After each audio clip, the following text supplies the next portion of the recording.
Breaking news చూస్తున్నాం. Formula ఈ car race లో కేసు నమోదు చేసింది ఏసీబీ. A1 గా కేటీఆర్ పై కేసు నమోదు చేసినట్టుగా తెలుస్తుంది. అలాగే కేటీఆర్ తో పాటు ఐఏఎస్ అరవింద్ కుమార్ పై కూడా కేసు నమోదు చేసింది. అలాగే private company CEO BLN Reddy పై కూడా కేసు పెట్టింది ఏసీబీ. పలు సెక్షన్స్ కింద అయితే కేసు నమోదు చేసింది. ఈ కార్ రేసింగ్ పైన A1 గా కేటీఆర్ పేరు చేర్చింది ఏసీబీ. అలాగే సెక్షన్స్ 13(1)A కింద అలాగే 13(2)PC కింద యాక్ట్ 409 120B IPC సెక్షన్స్ కింద కేసు నమోదు చేసినట్టుగా తెలుస్తోంది.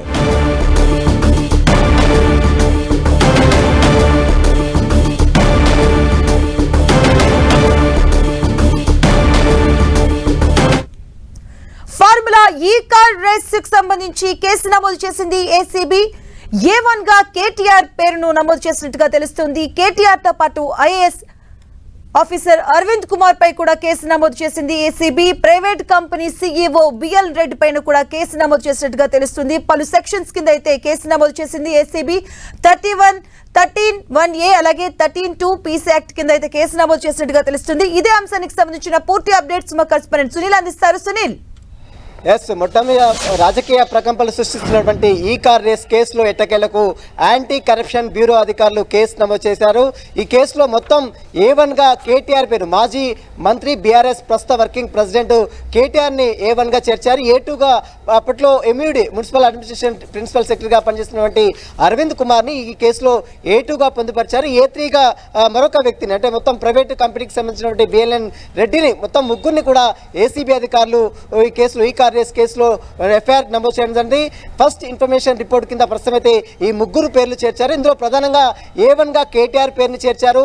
ఇక A1 గా చేర్చిన నేపథ్యంలో అతన్ని నోటీసులు ఇచ్చి విచారిస్తారా లేదా అతన్ని అరెస్ట్ చేస్తారా అనేటువంటి రాజకీయ ప్రకంపనలు కూడా చూస్తున్నాయి. ప్రస్తుతం మీద కేటీఆర్ పై నమోదైనటువంటి సెక్షన్స్ ఒకసారి మనం చూసినట్లయితే 120తో పాటు చీటింగ్ సెక్షన్ తో పాటు మరోవైపు 13(1) సబ్-1 13(2) అదేవిధంగా PC act prevention of corruption act తో పాటు 409 యాక్ట్ కూడా ఇందులో నమోదు చేయడం జరిగింది. మొత్తం 4 సెక్షన్స్ కింద పోలీసులు నమోదు చేశారు. 120B నేరం కింద అంటే కుట్రపూరితంగా ఒక కుట్ర కోణంలో ఇదంతా కూడా దాగి ఉందన్నటువంటి 120B నాన్ బెయిలబుల్ సెక్షన్ తో పాటు మరోవైపు ప్రభుత్వ ఆస్తులని ప్రభుత్వం సంబంధించినటువంటి ఖజానాని కాజేయాలన్నటువంటి ఉద్దేశంతో నమోదు చేసినటువంటి కొన్ని సెక్షన్స్ 13(1) ప్రభుత్వ నిధులు దుర్వినియోగం చేసినటువంటి సబ్-1 13(1) 13(2) అదేవిధంగా (K) కింద ప్రస్తుతం అయితే ప్రివెన్షన్ ఆఫ్ కరప్షన్ యాక్ట్ ని కూడా ఏసీబీ అధికారులు నమోదు చేయడం మనం 10TV స్క్రీన్ లో చూడొచ్చు.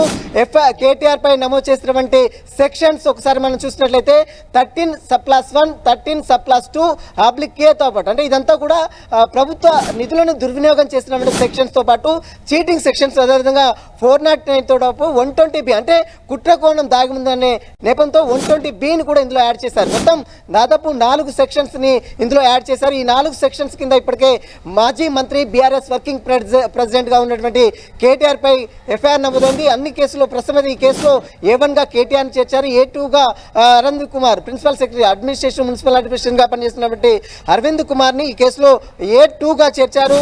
మరోవైపు A3 గా అంటే మనం చూడొచ్చు ప్రైవేట్ కంపెనీకి చెందినటువంటి మరొక వ్యక్తి BLN రెడ్డి ప్రైవేట్ కంపెనీకి చెందినటువంటి BLN రెడ్డి CEO గా ఉన్నాడు.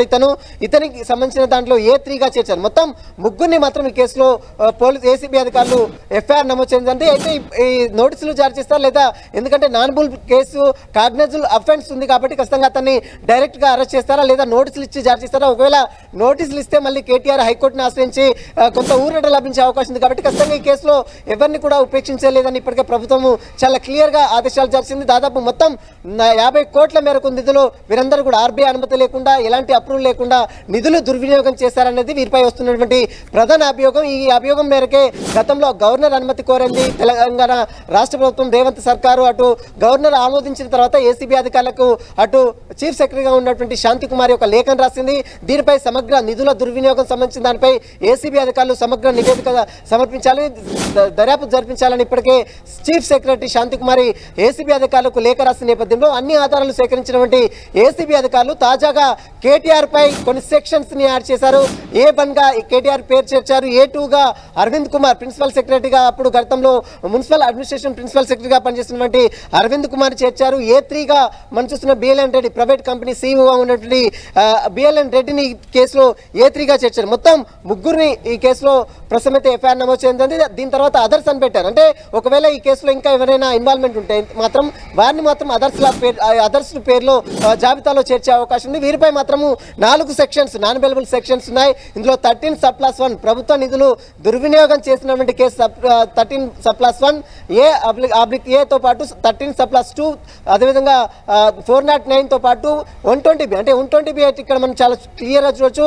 ప్రభుత్వం నిధులని కావాలనే దురుద్దేశపూర్వకంగా ఒక కుట్ర కోణంతో దాగి ఉన్నటువంటి నేపథ్యంలో ఇదంతా కూడా పక్కా నిధులని దుర్వినియోగం చేశారనేటువంటి ప్రధాన అభియోగాలతో 120Bని కూడా యాడ్ చేశారు. మొత్తం 4 సెక్షన్స్ కింద పోలీసులు అయితే ఏసీబీ అధికారులు కేటీఆర్ని A1గా చేస్తూ సెక్షన్స్ యాడ్ చేశారు. మరి ఈ కేసులో కేటీఆర్ పై ఎలాంటి చర్యలు తీసుకున్నది కూడా చూడాల్సి చెప్పొచ్చు. అంటే ఇప్పుడు పెట్టిన సెక్షన్స్ ప్రకారం జనరల్ గా ఇలాంటి సెక్షన్స్ పెట్టినప్పుడు ఎలా ప్రొసీడ్ అవుతుంది? అంటే డైరెక్ట్ గా యాక్షన్ లోకి దిగుతారా, అరెస్ట్ చేసే విధంగా దిగుతారా, లేదంటే నోటీసులు ఇచ్చి వారిని విచారణకు పిలుస్తారా, ఎలా ఉండబోతుంది? అయితే అతను గతంలో ఒక రాజకీయ నేత, రాజకీయ సంబంధించిన మాజీ మంత్రి కాబట్టి అతనికి నోటీసులు జారీ చేస్తారా?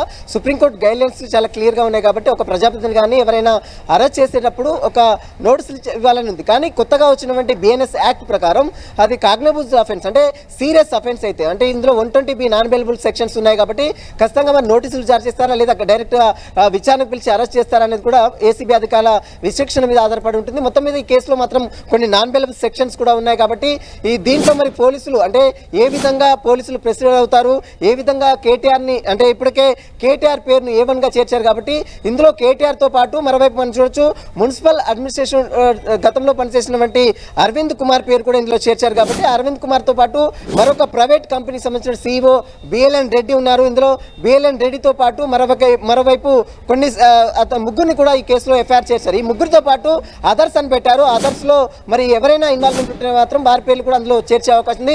మొత్తం మీద వీరిపై 4 సెక్షన్స్ కింద 13/1 13/2 A/A తో పాటు 409తో పాటు 120B కుట్రకోణం దాగి ఉన్నటువంటి నేపథ్యంలో ప్రభుత్వ నిధుల దుర్వినియోగం సంబంధించిన విషయంలో కావచ్చు ఈ సెక్షన్స్ ని యాడ్ చేశారు కాబట్టి ఇందులో మరి అటు ఏసీబీ అధికారులు ఫర్దర్ గా నోటీసులు జారీ చేస్తారా లేదా కాగ్నిబుల్ అఫెన్స్ ఉంది కాబట్టి అంటే డైరెక్ట్ గా కొన్ని కేసెస్ లో డైరెక్ట్ గా అరెస్ట్ చేసే అవకాశం కూడా ఏసీబీ అధికారులు ఉంటాయి. ఎందుకంటే లంచం తీసుకున్న కేసులో నోటీసులు ఇవ్వరు, డైరెక్ట్ గా అరెస్ట్ చేస్తారు, డైరెక్ట్ గా సోదాలు చేస్తారు, అరెస్ట్ చేస్తారు. ఇదే తరాలో ప్రివెన్షన్ ఆఫ్ కరప్షన్ యాక్ట్ కూడా ఇందులో ప్రొసీడ్ చేశారు కాబట్టి ఇందులో ఇన్వాల్వ్మెంట్ చేశారు కాబట్టి ప్రివెన్షన్ కమిషన్ అంటే నిధులు దుర్వినియోగం చేశారు, ప్రభుత్వ నిధులని అక్రమంగా బదలాయించారు, అక్రమంగా దుర్వినియోగం చేశారన్న కోణంలో ఏసీబీ అధికారులు మాత్రము కొన్ని సెక్షన్స్ ని యాడ్ చేశారు. ఈ సెక్షన్స్ ఆధారంగా కాగ్నిబుల్ అఫెన్స్ కాబట్టి ఖచ్చితంగా కేటీఆర్ కు నోటీసులు జారీ చేసే అవకాశం లేదు. ఖచ్చితంగా అతన్ని అదుపులో తీసుకొని విచారణకు పిలిచి అదుపులో తీసుకొని విచారించి కోర్టులో ప్రొడ్యూస్ చేసే అవకాశాలే ఎక్కువగా కనబడుతాయని చెప్పవచ్చు. ఎందుకంటే మనం చూస్తున్నటువంటి సెక్షన్స్ ఏదైతే ఉన్నాయో ప్రభుత్వ నిధులను దుర్వినియోగం చేసినటువంటి సెక్షన్స్ కావచ్చు, మరోవైపు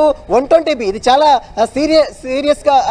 సీరియస్ గా చెప్పవచ్చు ఈ కాగ్నిబుల్ అఫెన్స్ లో. ఎందుకంటే ఒక కుట్ర కోణం దాగి ఉన్నటువంటి నేపథ్యంలోనే 120B అనే సెక్షన్స్ ని యాడ్ చేశారు. ఈ 120B అనేది నాన్ బెయిలబుల్ వారెంట్ కాబట్టి ఇందులో ఖచ్చితంగా బెయిల్ వచ్చే అవకాశం లేదు. దీంతో పాటు ప్రభుత్వ నిధులు దుర్వినియోగం సంబంధించిన సెక్షన్స్ కూడా ఇందులో ప్రొడ్యూస్ చేశారు కాబట్టి ఇందులో మరి ఏసీబీ అధికారులు ఫర్దర్ గా నోటీసులు జారీ చేస్తారా లేదా డైరెక్ట్ గా అతన్ని విచారణకు పిలిపించి అంటే విచారణకు హాజరు కావాలని పిలిచి అరెస్ట్ చేస్తారనేది కూడా సర్వత్రా ఆసక్తి అయితే లేదని చెప్పదు. ప్రస్తుతం అయితే రాష్ట్ర వ్యాప్తంగా రాజకీయంగా తీవ్ర దుమారం రేపుతుంది. కేటీఆర్ దీనికి సంబంధించి గతంలోనే అనేక సార్లు స్టేట్మెంట్ ఇచ్చారు. ఈ కేసులో ఖచ్చితంగా తనను అరెస్ట్ చేస్తారు, అరెస్ట్ చేసుకోవాలి, అరెస్ట్ చేసుకుంటే ఖచ్చితంగా తాను సిద్ధంగా ఉన్నాను జైలు వెళ్ళడానికి కూడా కేటీఆర్ ఇటీవల మాట్లాడిన తీరు కూడా మనం అనేక సందర్భాల్లో చూసాం. కానీ ప్రభుత్వం మాత్రం చాలా సీరియస్ గానే దర్యాప్తు చేస్తుంది. ఇప్పటికే అటు గవర్నర్ అనుమతి కోరింది. గవర్నర్ చాలా క్లియర్ గా గవర్నర్ ఎందుకంటే సెక్షన్ 17 ఖచ్చితంగా ప్రభుత్వం మాజీ మంత్రులు కావచ్చు, రాజకీయ నేతలు కావచ్చు, ఒకవేళ వారిపై కేసెస్ నమోదు చేయాలంటే అది కూడా ప్రివెన్షన్ ఆఫ్ కరప్షన్ యాక్ట్ లో నమోదు చేయాలంటే ఖచ్చితంగా గవర్నర్ అనుమతి ఖచ్చితంగా తీసుకోవాల్సింది. దీన్ని సెక్షన్ 17 ఖచ్చితంగా తీసుకోవాల్సింది కాబట్టి సెక్షన్ 17 చెప్తుంది ఖచ్చితంగా గవర్నర్ అనుమతి తీసుకోవాలని చెప్తుంది కాబట్టి గవర్నర్ అనుమతి వచ్చేదాకా ప్రభుత్వం ఆలోచించింది. గవర్నర్ అనుమతి వచ్చిన తర్వాత వెంటనే చీఫ్ సెక్రటరీ శాంతికుమారి అటు ఏసీబీ అధికారులకు ఒక లేఖ రాసింది.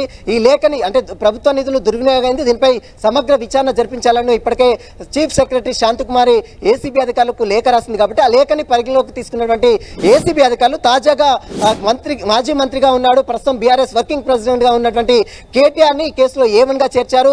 A2గా అరవింద్ కుమార్, అప్పట్లో మున్సిపల్ అడ్మినిస్ట్రేషన్ ట్రిబ్యునల్ డిపార్ట్మెంట్లో ప్రిన్సిపల్ సెక్రటరీగా పనిచేస్తున్నటువంటి అరవింద్ కుమార్ని ఈ కేసులో A2గా చేర్చారు. వీరితో పాటు మరొక వ్యక్తి, ప్రైవేట్ కంపెనీ సీఈఓగా ఉన్నటువంటి BLN రెడ్డిని కూడా ఈ కేసులో A3గా చేర్చారు. దీంతో పాటు మళ్ళీ అదర్స్ అనే ఒక క్యాప్షన్ కూడా పెట్టారు. ఎందుకంటే ఇంకా ఎవరైనా ఇన్వాల్వ్మెంట్ ఉంటే మాత్రం వారి పేర్లు కూడా అందులో చేర్చే అవకాశం ఉంది కాబట్టి సునీల్, అంటే సుప్రీంకోర్టు గైడ్ లైన్స్ ప్రకారం చూస్తే ప్రజాప్రతినిధులు కావచ్చు, మాజీలుగా ఉన్నవారు కావచ్చు, వారిని ఒకవేళ అరెస్ట్ చేయాలంటే ముందుగా నోటీసులు ఇచ్చి కొంత సమయం ఇచ్చి అరెస్ట్ చేసే అవకాశాలు కనిపిస్తాయి. బట్ ఇప్పుడు పెట్టిన సెక్షన్స్ ప్రకారం, ఇప్పుడు సిచ్యువేషన్స్ ప్రకారం డైరెక్ట్ గా అరెస్ట్ చేసే అవకాశాలు ఎంత మేర ఉండొచ్చు అనుకోవచ్చు?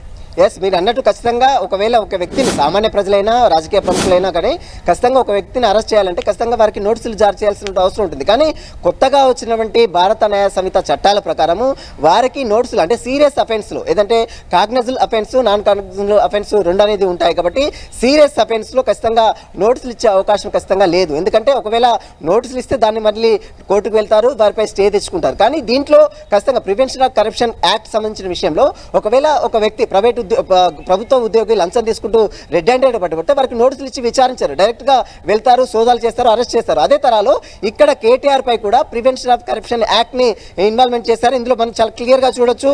409 ప్రివెన్షన్ ఆఫ్ కరప్షన్ యాక్ట్ 409తో పాటు 120B, ఇది కుట్రకోణం దాగి ఉన్నటువంటి నేపథ్యంలోని ఈ 120Bని నమోదు చేశారు. దీంతో పాటు 13 అంటే 13/1, 13/2/A అంటే ప్రభుత్వ నిధులు దుర్వినియోగం చేసినటువంటి సెక్షన్స్ ఈ మొత్తం కూడా ఇందులో యాడ్ చేశారు. కాబట్టి ఖచ్చితంగా ఎట్టి పరిస్థితుల్లో మనకు తెలిసి, అంటే లీగల్గా మాత్రం ఖచ్చితంగా ఎట్టి పరిస్థితుల్లో కేటీఆర్కి నోటీసులు ఇచ్చే అవకాశమే లేదు. ఎందుకంటే ఇదంతా కూడా serious offence. Prevention of corruption act అనేది చాలా సీరియస్గా ఉంటుంది. ఒక వ్యక్తి లంచం తీసుకుంటానని ఏ విధంగా రెడ్ హ్యాండెడ్గా పట్టుబడతారో అదే తర్వాత ప్రివెన్షన్ ఆఫ్ కరప్షన్ యాక్ట్లో కూడా ఖచ్చితంగా అతనికి నోటీసులు ఇచ్చే అవకాశమే ఇందులో అయితే కనపడదు. కాబట్టి ఖచ్చితంగా అతను నోటీసులు ఇచ్చే అవకాశం లేదు. ఖచ్చితంగా కేటీఆర్ని అరెస్ట్ చేస్తారంటూ కూడా పెద్ద ఎత్తున ప్రచారం కూడా జరుగుతుంది. రేపటి లోపు, అంటే రేపు సాయంత్రం వరకు కూడా ఒక కీలక పరిణామం రాష్ట్ర రాజకీయాల్లో కీలక పరిణామం కూడా చోటు చేసుకునే అవకాశం ఉంది. మొత్తం మీద దీనికి సంబంధించిన దాంట్లో ఏసీబీ అధికారులతో పాటు మరోవైపు బీఆర్ఎస్ లీగల్ టీం కూడా చాలా స్పష్టంగా, అంటే కేసులు పెడితే ఖచ్చితంగా ఎదుర్కొంటామని ఓవైపు బీఆర్ఎస్ లీగల్ చెప్తుంది. అదేవిధంగా కాంగ్రెస్ లీగల్ సెల్ కూడా అదే తరహాలో వ్యక్తం చేసింది. ఖచ్చితంగా కేటీఆర్ సంబంధించిన దాంట్లో లీగల్ న్యాయపరంగా అటు కాంగ్రెస్ లీగల్ సెల్ కూడా ఖచ్చితంగా పోరాటం చేస్తుంది. ఖచ్చితంగా లీగల్ సెల్ కూడా న్యాయస్థానంలో పోరాటం చేస్తుందని ఇప్పటికే కాంగ్రెస్ లీగల్ సెల్ కూడా వైపు చేస్తుంది. మరి చూడాలి, కేటీఆర్ని ఒకవేళ అరెస్ట్ చేస్తే కోర్టు న్యాయస్థానాలు, ఎందుకంటే ఇదంతా కూడా సీరియస్ అఫెన్స్ ఉన్నది. ఇందులో ప్రివెన్షన్ ఆఫ్ కరప్షన్ యాక్ట్ ఉంది కాబట్టి ప్రభుత్వ నిధులు దుర్వినియోగం చేశారని పక్కా ఎవిడెన్స్ చూసిన తర్వాతనే, అంటే ప్రభుత్వం నుంచి ఏసీబీ అధికారులకు లేఖ అందిన తర్వాత 2 రోజుల గ్యాప్లోనే ఏసీబీ అధికారులు కేసు నమోదు చేయడం. ఈ కేసు దీంట్లో కేటీఆర్ని A1గా కేటీఆర్ పేరు చేర్చారు, A2గా అరవింద్ కుమార్, అప్పట్లో మున్సిపల్ అడ్మినిస్ట్రేటివ్ డిపార్ట్మెంట్లో ప్రిన్సిపల్ సెక్రటరీగా పనిచేస్తున్నటువంటి అరవింద్ కుమార్ చేర్చారు. A3గా ప్రైవేట్ కంపెనీ సీఈఓగా ఉన్నటువంటి BNL రెడ్డిని, అంటే మొత్తం 3 పేర్లు మాత్రం ఎఫ్ఐఆర్లో నమోదు చేశారు. కాబట్టి ఈ 3కు సంబంధించిన దాంట్లో మరి ఏసీబీ అధికారులు ఎలాంటి చర్యలు తీసుకుంటారు? ఒకవేళ ఐఏఎస్ అధికారులుగా ఉన్నారు, ప్రస్తుతం డిపార్ట్మెంట్లో పనిచేస్తున్నారు, ప్రభుత్వ శాఖలో కీలక బాధ్యతలు నిర్వహిస్తున్నటువంటి ప్రిన్సిపల్ సెక్రటరీగా పనిచేస్తున్నటువంటి అరవింద్ కుమార్ని మరి నోటీసులు ఇస్తారా, అతన్ని అరెస్ట్ చేస్తారని కూడా సర్వత్రా అంటే ఈ కేసుకు సంబంధించి ఏసీబీకి ముఖ్యంగా అందించినటువంటి ఆధారాలు ఏంటి అసలు? ప్రభుత్వ నిధులు దుర్వినియోగం సంబంధించిన దాంట్లో గతంలో మనం చూసాము. ఈ ఫార్ములా కార్ రేస్ దాంట్లో తెలంగాణ రాష్ట్ర ప్రభుత్వం అప్పట్లో ఎంతో ప్రతిష్టాత్మకంగా, గతంలో ఉన్నటువంటి ప్రభుత్వము ఎంతో ప్రతిష్టాత్మకంగా హైదరాబాద్కి ఇంటర్నేషనల్ స్థాయిలో గుర్తింపు తీసుకురావాలనే ఉద్దేశంతో ఇక్కడ ఈ ఫార్ములా కేసు కార్ రేసును పెట్టింది. ఇక్కడలో చాలా మంది విదేశాల నుంచి చాలా మంది ఇక్కడికి వచ్చి వీక్షించారు. కానీ దీనికి అంటే ప్రభుత్వ అనుమతి ఎక్కడ కూడా క్యాబినెట్ అప్రూవల్ కాకుండా, ఆర్బీఐ అప్రూవల్ కాకుండా ఏకంగా 50 కోట్ల మేరకు నిధులు పక్కదారి మళ్లించారనేది ఈ కేసులో ప్రధాన అభియోగం. ఈ అభియోగం మేరకే గత ప్రభుత్వంపై విచారణ జరిపించేందుకు ఇప్పుడు ఉన్నటువంటి ప్రభుత్వము మొత్తం అప్పట్లో ఎక్కడెక్కడ నిధులు దుర్వినియోగం అయినాయి వాటికి సంబంధించి దాంట్లో అన్ని సమగ్రంగా దర్యాప్తు చేపట్టాలని ఇప్పటికే ప్రభుత్వము ఆలోచన రేవంత్ రెడ్డి సర్కార్ ఆలోచించింది. ఈ నేపథ్యంలోనే గవర్నర్ అనుమతి కోరింది. ఇటీవల కాలంలో మనం చూసాం, సెక్షన్ 17 చాలా క్లియర్ చెప్తుంది. ఒక ప్రజాపతినిపై కేసు నమోదు చేయాలంటే, ఒక ఐఏఎస్ అధికారులపై కావచ్చు, ఒక ప్రజాపతినిపై కూడా కేసు నమోదు చేయాలంటే సెక్షన్ 17 ప్రకారము గవర్నర్ అనుమతి అనేది ఖచ్చితంగా తీసుకోవాల్సిందే. గవర్నర్ అనుమతి వచ్చిన తర్వాత ప్రభుత్వం ఆగిపోయింది. ప్రభుత్వము పూర్తిగా అంటే గవర్నర్ అనుమతి ఏ విధంగా ఇస్తాడు, ఏ విధంగా అనుమతిస్తారా, అసలు అనుమతి రిజెక్ట్ చేస్తారా? ఎందుకంటే ఇటీవల కాలంలో గవర్నర్ అనుమతిపై కూడా అనేక రాజకీయ ప్రకంపనలు కురుస్తాయి. కేటీఆర్ గతంలో ఢిల్లీకి వెళ్లారు, గవర్నర్ అనుమతి రద్దు చేసేందుకు కేటీఆర్ ప్రయత్నాలు చేస్తున్నాయంటూ కూడా గతంలో కాంగ్రెస్ నేతలు విమర్శలు చేసిన, ఆరోపణలు చేసిన తీరు కూడా మనం చూసాం. కానీ గవర్నర్ ఇటీవల కాలంలోనే అప్రూవల్ చేశారు, దానికి గ్రీన్ సిగ్నల్ ఇచ్చారు. గ్రీన్ సిగ్నల్ ఇచ్చిన తర్వాత అటు చీఫ్ సెక్రటరీ ఉన్నటువంటి శాంతికుమారి ప్రభుత్వంలో ఉన్నటువంటి నిధులు దుర్వినియోగం అయ్యాయి, దీనిపై సమగ్ర విచారణ జరిపించాలంటూ కూడా గవర్నర్ ఇచ్చినటువంటి అప్రూవల్ లెటర్తో పాటు మరోవైపు ఏసీబీ అధికారులకు ఒక లేఖని అటు ప్రభుత్వం తరపు నుంచి ఒక లేఖను రాయడం జరిగింది. ఈ నేపథ్యంలోనే ఈరోజు ఏసీబీ అధికారులు 2 రోజుల తర్వాత ఏసీబీ అధికారులు అన్ని ఆధారాలు సేకరించిన తర్వాతనే A1గా కేటీఆర్ పేరు, ఎక్కడ నిధులు దుర్వినియోగం, ఎవరు దీన్ని బదిలీ చేశారు, ఎవరు అనుమతులు ఇచ్చారు, ఎక్కడెక్కడ దీనికి ఎవరు అధికారులు ఉన్నారు, గతంలో ఐఏఎస్ అధికారులుగా ప్రిన్సిపల్ సెక్రటరీగా ఎవరు పనిచేశారు, వీటన్ని ఆధారాలు సేకరించిన తర్వాతనే ఈ కేసులో A1గా కేటీఆర్ పేరుని చేర్చారు. మాజీ మంత్రి బీఆర్ఎస్ వర్కింగ్ ప్రెసిడెంట్ గా ఉన్నటువంటి కేటీఆర్ పేరుని ఈ కేసులో చేర్చారు. A2గా అప్పట్లో మున్సిపల్ అడ్మినిస్ట్రేషన్ డిపార్ట్మెంట్ లో ప్రిన్సిపల్ సెక్రటరీగా పనిచేస్తున్నటువంటి అరవింద్ కుమార్ ని ఈ కేసులో A2గా చేర్చారు. అదేవిధంగా A3గా ప్రైవేట్ కంపెనీ సీఈఓగా ఉన్నటువంటి బిఎల్ఎన్ రెడ్డిని A3గా చేర్చారు. మొత్తం ముగ్గురిని మాత్రం ఈ కేసులో పోలీసులు పొందుపరిచారు. కాబట్టి అదర్స్ కానీ కూడా ఒక ఆప్షన్ పెట్టారు. కాబట్టి ఇంకెవరైనా ఇన్వాల్వ్మెంట్ ఉంటే మాత్రం వారి పేర్లు కూడా ఈ కేసులో చేర్చే అవకాశం. మొత్తం మీద కేసులో మరి కేటీఆర్ ని అరెస్ట్ చేస్తారా లేదా అనేది మాత్రం ఇప్పుడు రాజకీయంగా తీవ్ర ఆసక్తి నెలకొని చెప్పవచ్చు. రాజకీయ ప్రకంపనలు సృష్టిస్తున్నాయి. ఇప్పటికే అసెంబ్లీ సమావేశాలు ఈ రోజుతో కానీ రేపటి కానీ కంప్లీట్ అవుతున్న నేపథ్యంలో ఇప్పుడు కేటీఆర్ పై కేసు నమోదు చేయడం, అది కూడా ప్రివెన్షన్ ఆఫ్ కరప్షన్ కేసులో పాటు ప్రభుత్వ నిధులు దుర్వినియోగం, అదేవిధంగా 120B అంటే కుట్రకోణం దాగిందని కొన్ని సెక్షన్స్ ని యాడ్ చేశారు. కాబట్టి ఈ కేసులో ఖచ్చితంగా కేటీఆర్ ని రేపు సాయంత్రం వరకు కూడా పోలీసులు అరెస్ట్ చేసే, ఏసీబీ అధికారులు అరెస్ట్ చేస్తారని కూడా ఒక ప్రశ్న మాత్రం కొనసాగుతుందని చెప్పవచ్చు. Madhu, right, thank you Sunil.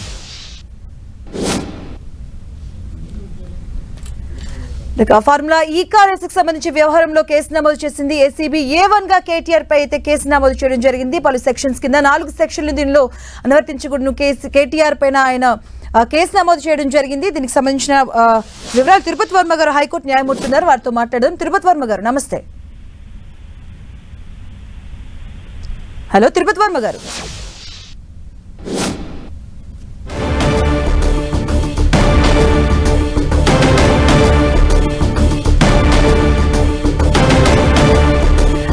Formula ఈ కార్ రేసుకు సంబంధించి ఏసీబీ కేసు నమోదు చేసింది. A1గా కేటీఆర్ పైన నమోదు చేసినట్టుగా తెలుస్తుంది. అలాగే కేటీఆర్ తో పాటు ఐఏఎస్ అధికారి అరవింద్ కుమార్ పైన A2గా అందులో చేర్చడం జరిగింది. ప్రభుత్వ నిధులు దుర్వినియోగం చేసినట్లుగా అభియోగం ఎదుర్కొంటున్నారు. Private company CEO BLN Reddy పైన కూడా కేసు నమోదు చేసింది ఏసీబీ. 4 సెక్షన్ల కింద 13 సబ్ క్లాస్ 1 అలాగే 13 సబ్ క్లాస్ 2 పీసీ కింద అలాగే యాక్ట్ 409 120B కింద ఐపీసీ సెక్షన్స్ కింద కేసు నమోదు చేశారు. ఫార్ములా ఈ రేసుకు సంబంధించి కూడా A1గా నిందితుడిగా పేరు చేర్చారు, కేటీఆర్ పేరును చేర్చారు. ఫార్ములా ఈ కార్ రేసు వ్యవహారంలో కేటీఆర్ పై ఏసీబీ కేసు నమోదు చేసింది. దానికి సంబంధించి బ్రేకింగ్ న్యూస్ చూస్తున్నాం. పలు సెక్షన్స్ కింద కేటీఆర్ పైన కేసు నమోదు చేయడం జరిగింది. ఇదే అంశానికి సంబంధించి మనతో మాట్లాడడానికి హైకోర్టు న్యాయమూర్తి తిరుపతి వర్మ గారు ఉన్నారు, వారితో మాట్లాడదాం. తిరుపతి వర్మ గారు, good evening. Good evening. So KTR పైన ఏసీబీ కేసు నమోదు చేసింది. ముఖ్యంగా ఈ కేసులో 4 సెక్షన్స్ అయితే వర్తించి ఈ కేసు నమోదు చేయడం జరిగింది. అలాగే 13(1) సబ్ క్లాస్ 1A అలాగే 13(2) పీసీ కింద ఈ సెక్షన్స్ లో ఎలా ఉంటుందండి బేసిక్ గా? దీని అసలు prevention of corruption of act 1988 ప్రకారం ఎనీ పబ్లిక్ సర్వెంట్ ఏమైనా కరప్షన్ చేస్తే డెఫినెట్ గా ఒక అనుమతి లేకుండా చేస్తే డెఫినెట్లీ దాని కింద సెక్షన్ 13(1) వస్తుంది, లేకుంటే 120B కాన్స్పిరసీ కింద, లేదు అంటే 409 సెక్షన్ కింద దీనికి పనిష్మెంట్ ఉంటుందండి. దీంట్లో అంటే ఈ కార్ రేస్ విషయంలో మాత్రం అంటే అప్పటి మంత్రిగా ఉన్న కేటీఆర్ గారు, ఐఏఎస్ ఆఫీసర్ అరవింద్ కుమార్ గారు, బిఎల్ఎన్ రెడ్డి గారు ఉన్నారు. కాబట్టి వాళ్ళకు అంటే ఇది గవర్నమెంట్ కు సంబంధించిన వ్యవహారం కాబట్టి వీళ్ళు వితౌట్ పర్మిషన్ తీసుకొని కార్ రేసింగ్ పెట్టారు. కాబట్టి దానికోసం ఈ సెక్షన్ల కింద నమోదు చేశారు. డెఫినెట్లీ ఈ కేసులో అంటే వితౌట్ అంటే గవర్నర్ పర్మిషన్ తోనే 32 ప్రకారం సెక్షన్ 17 ప్రకారం గవర్నర్ అనుమతి కంపల్సరీ తీసుకోవాల్సి వస్తుంది.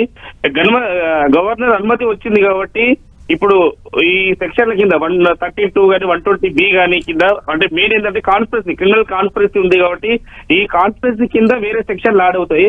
సో ఈ సెక్షన్ లో వీళ్ళు అరెస్ట్ అయ్యే అవకాశం ఉంది, వితౌట్ నోటీస్ కూడా అరెస్ట్ చేసే అవకాశం ఉంది. కాబట్టి సో కేటీఆర్ గారిని త్వరలో అరెస్ట్ చేస్తారని భావిస్తున్నాం. అంటే తిరుపతి వర్మ గారు సుప్రీంకోర్టు గైడ్ లైన్స్ ప్రకారం ప్రజాప్రతినిధులుగా ఉంటూ మాజీలుగా ఉన్నవారు కావచ్చు, వారికి నోటీసులు ఇచ్చి విచారణ చేసిన తర్వాత అరెస్ట్ చేసే అవకాశాలు మనం జనరల్ గా చూస్తూ ఉంటాం. ఈ సెక్షన్స్ లో డైరెక్ట్ గా మనని అరెస్ట్ చేసే అవకాశం ఉందంటారా? అంటే ఇంతకు గతంలో అంటే ఎమ్మెల్యే స్థాయి వ్యక్తులను అరెస్ట్ చేసిన దాఖలాలు ఉన్నాయి. అంటే కేటీఆర్ గారు మినిస్టర్ గా చేశారు. దీంట్లో ఒక ఐఏఎస్ ఆఫీసర్ ఇన్వాల్వ్మెంట్ ఉన్నది కాబట్టి, గవర్నమెంట్ ఆఫీసర్ ఇన్వాల్వ్మెంట్ ఉన్నది కాబట్టి గవర్నర్ సెక్షన్ 17 ప్రకారం గవర్నర్ అనుమతి తీసుకున్నారు. అనుమతి వచ్చిన తర్వాత ఇప్పుడు ఏసీపీకి సిఎస్ గారు కంప్లైంట్ చేశారు. దెన్ సో ఇన్వెస్టిగేషన్ స్టార్ట్ అయింది, ఎఫ్ఐఆర్ చేశారు.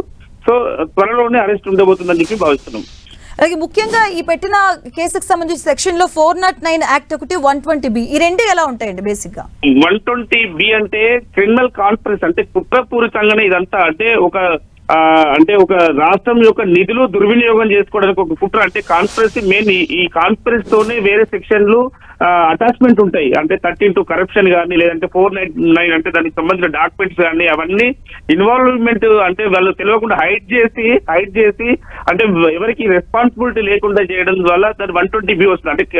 అంటే ఒక కుట్రపూరితంగా చేయడం ద్వారా ఈ కేసు వస్తుంది. ఈ కుట్రతోనే వేరే సెక్షన్లు యాడ్ అవుతాయి దీంట్లో. అంటే 420 ఇంకా రకరకాల సెక్షన్ కూడా యాడ్ అవుతుంది. అంటే సెక్షన్ ఇంకా చూడలేదు. సో ఆ సెక్షన్ల ప్రకారం డెఫినెట్లీ వాళ్ళు శిక్షకు అర్హులు అని చెప్పి చెప్తున్నాం. అంటే మొత్తంగా పెట్టిన సెక్షన్స్ కూడా నాన్ బెయిలబుల్ యాక్ట్స్ కదండి? Non bailable, non cognisable. Non bailable అంటే నాన్ బెయిలబుల్ ఒక్కొక్కటి అంటే 7 years ఎబో శిక్ష పడే అవకాశం ఉన్న కేసే పడదు. అంటే ఇవన్నీ ఏంటంటే ఈ కేసులన్నీ 120B అంటే క్రిమినల్ కాన్స్పిరసీ చుట్టే తిరుగుతాయి. ఈ క్రిమినల్ అంటే కాన్స్పిరసీ అంటే ఒక రాష్ట్రం యొక్క నిధులు దుర్వినియోగం చేసి ఆ వేరే దానికి మళ్లించడం, అంటే వితౌట్ అంటే ఇంటిమేషన్ లేకుండా, ఒక లెక్కలు చూపించకుండా వేరే దానికి ఒకదాని నుండి ఒకదానికి మళ్లించడం. అంటే గతంలో అంటే మీడియా ద్వారా తెలుసుకుంది ఏంటంటే 55 కోట్ల ప్రాజెక్టు 700 కోట్ల ప్రాపర్టీ వచ్చింది, 700 కోట్ల ప్రాఫిట్ వచ్చిందని చెప్పి చెప్తున్నారు. సో 700 కోట్లు ఏ విధంగా చేశారు, ఎట్లా చేశారు అనేది ఒక కాన్స్పిరసీ.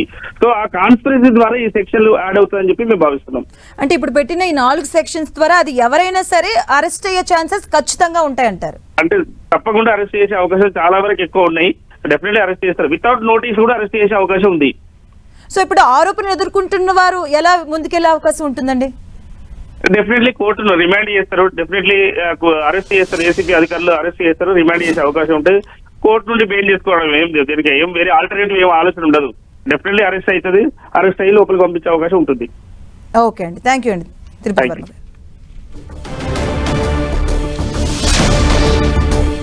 ఇక ఫార్ములా ఈ కార్ రేసింగ్ కి సంబంధించి కూడా వ్యవహారంలో కేటీఆర్ పై ఏసీబీ కేసు నమోదు చేసింది. దానికి సంబంధించి బ్రేకింగ్ న్యూస్ చూస్తున్నాం. A1 గా కేటీఆర్ పై కేసు నమోదు చేసింది ఏసీబీ. విషయంలో ఆరోపణలు ఎదుర్కొంటున్నారు మాజీ మంత్రిగా ఉన్నటువంటి కేటీఆర్. అలాగే A2 గా ఐఏఎస్ ఆఫీసర్ అరవింద్ కుమార్ పై కూడా A2 గా ఆయన చేర్పించడం జరిగింది. ప్రభుత్వ నిధుల దుర్వినియోగం చేసినట్టుగా అభియోగం మోపబడింది కేటీఆర్ పైన. ఈ విషయంలో సంబంధించి A1 గా అయితే కేటీఆర్ పేరును నమోదు చేయడం జరిగింది. ప్రైవేట్ కంపెనీ సీఈఓగా ఉన్నటువంటి BLN రెడ్డి పైన కూడా కేసు నమోదు చేశారు ఏసీబీ అధికారులు. పలు సెక్షన్స్ కింద 13 సబ్ సెక్షన్ 1 కింద, అలాగే 13B, అలాగే ముఖ్యంగా చెప్పాలంటే యాక్ట్ 409 అలాగే 120B సెక్షన్స్ కింద అయితే కేసు నమోదు చేయడం జరిగింది.